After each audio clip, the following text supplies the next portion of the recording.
go to YouTube. Free subscription will get you some sneak peeks, and we got Josh Ward coming up today with the Sports Animal. Today's tough question, Amanda LaFratta, which is our poll question, we'll post on the Twitter. Today's tough question is what? Besides Jeremy Pruitt, who is to blame for Jeremy Pruitt at Tennessee? Okay, I like that. Because if we put Jeremy Pruitt, it's going to be 85% Pruitt. Everyone's going to say, yeah, Jeremy Pruitt's to blame. But I have a different take on it. And so I feel like maybe we should go over the take before we put that poll question out, because then it could change some minds. You never know. Okay. Well, we'll wait on today's tough question. It is time to get to something that I wanted to talk about. Please subscribe and like this video if you do, because we talk Tennessee and SEC football constantly on this program. So let's get right to it. Let me start. Philip Fulmer, how much is he to blame, Amanda LaFratta, for the notice of allegations, the fact that Jeremy Pruitt was an absolute failure as a coach, both on and off the field? How much is Philip Fulmer to blame? I ask you that question. I have two takes on this. Philip Fulmer is to blame just because of the position he was in as AD. He's the one that brought Pruitt on, so he's to blame for that. I think every AD, when they bring on a coach that doesn't quite pan out or causes a mass problem in the program, is going to be to blame. However, Philip Fulmer is not the godsend that every Tennessee fan or most Tennessee fans think that he is. He's not. I'm sorry. He's just not. He's not been that great for Tennessee. He had a good team, but he had a lot of talent on that team, and he had a once-in-a-lifetime quarterback in Peyton Manning, and he couldn't win the national championship with Manning. I know he came, T. Martin won it, and I understand all of that, but Philip Fulmer has not been just the best thing that's ever happened to Tennessee, and I feel like people need to just get off of that. Just get off of it. Well, now, in all fairness, though, a national title is a national title. I mean, Tennessee has a national title.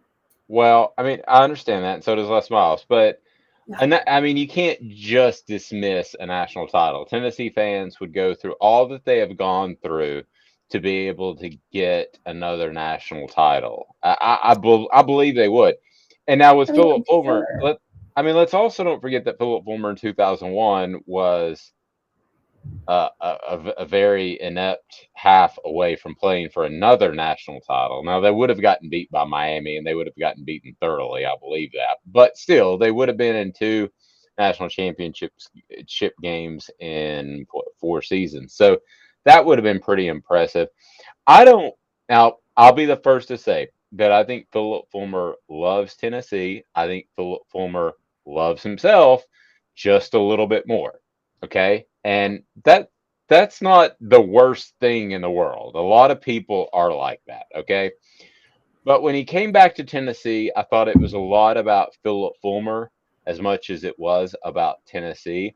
That being said, I don't blame, as we kind of formulate today's tough question, I don't blame Philip Fulmer as much because he was called. I blame the current administration. The other thing that I think we should put out there too, as far as other than Pruitt, who do you blame for Pruitt, is the Tennessee fan base.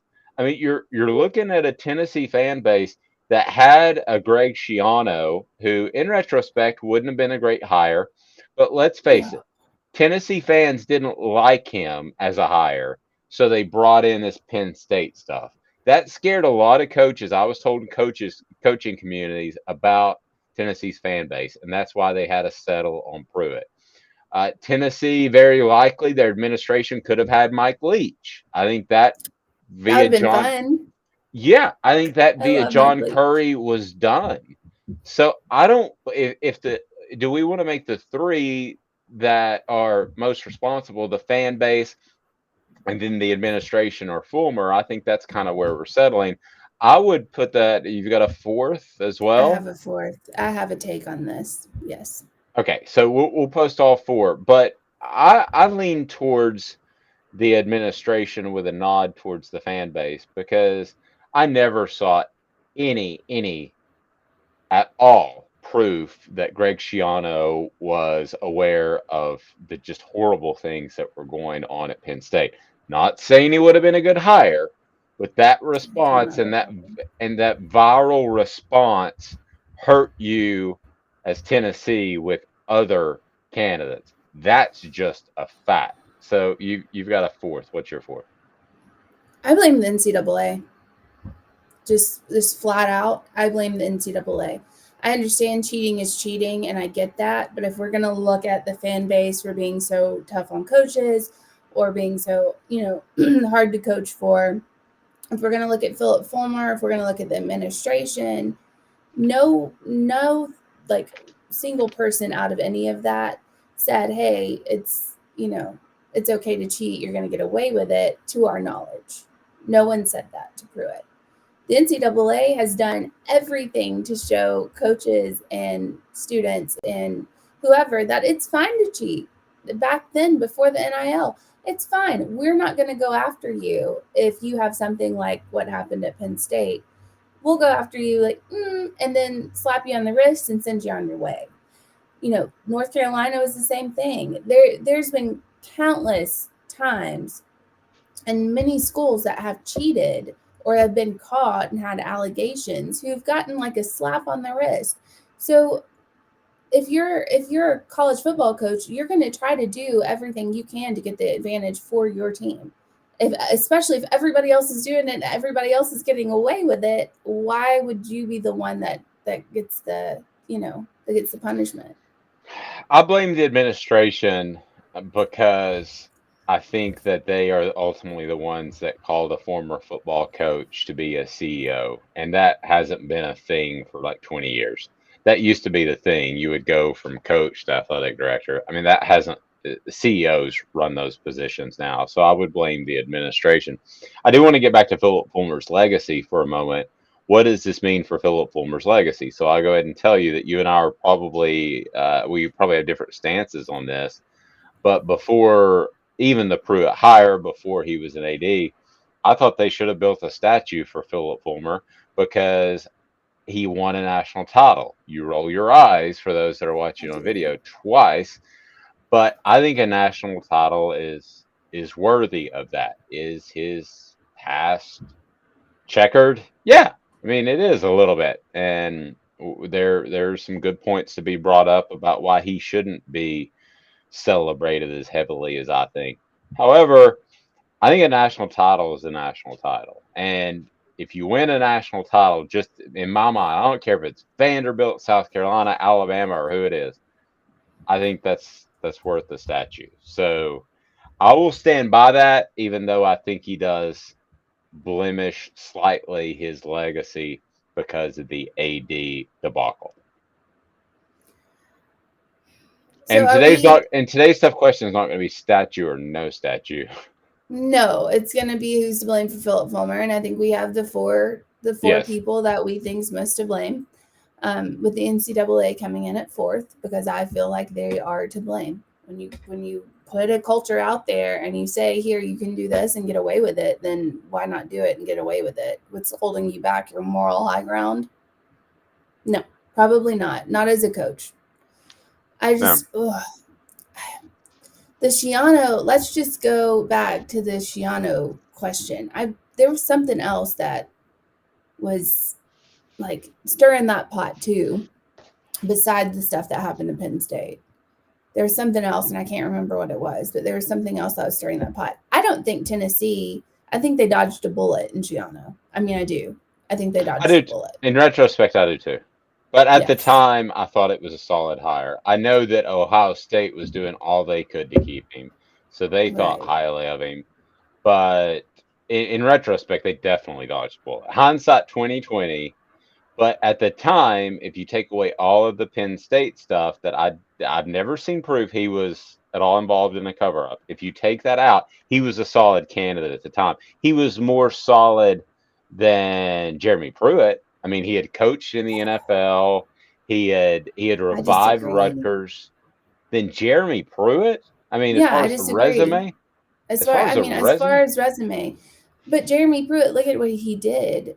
You know, everywhere he went as a coordinator. Look at how he, defensively. Look at Alabama. Like, you can't just say like, oh, Jeremy Pruitt didn't have a resume. He did well defensively where he went, well, and that's what Tennessee was lacking.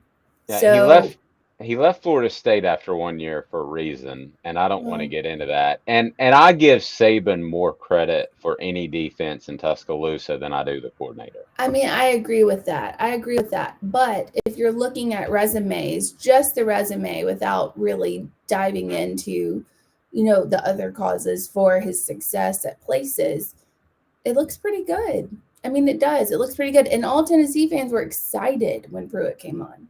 I remember. There was so much Ooh. hype. Yes. There was a Well, lot of hype around it. yeah, I wasn't excited the first time I interviewed him. I thought this isn't going to go well, and that was I before wasn't a fan. that was before he coached his first game. All right, so in the end, Philip Fulmer, how much is he tarnished by this notice of allegation specifically? How much is his legacy tarnished? I don't think very much. No, no one's going to I think touch Fulmer. you either liked him or you didn't before that. And again, I put it on the administration. So that Philip Fulmer ultimately here's the legacy. Was successful as a head coach, was aggressive to the point of maybe being nefarious to get the head coaching job at Tennessee. Won a national title, was competitive, got away Snitched on from other it. people. Definitely snitched on other people, but that was the way it was. You're talking about Alabama. That Yeah. was the way it was supposed to be done, actually, back then. But he did snitch on other people. And at the end of the day, he was an athletic director who made a really bad hire. So is Philip Fulmer, in my opinion, still one of the all-time greats at Tennessee? Absolutely, no question. Would Philip Fulmer, if he could go back, take away that AD position? Probably.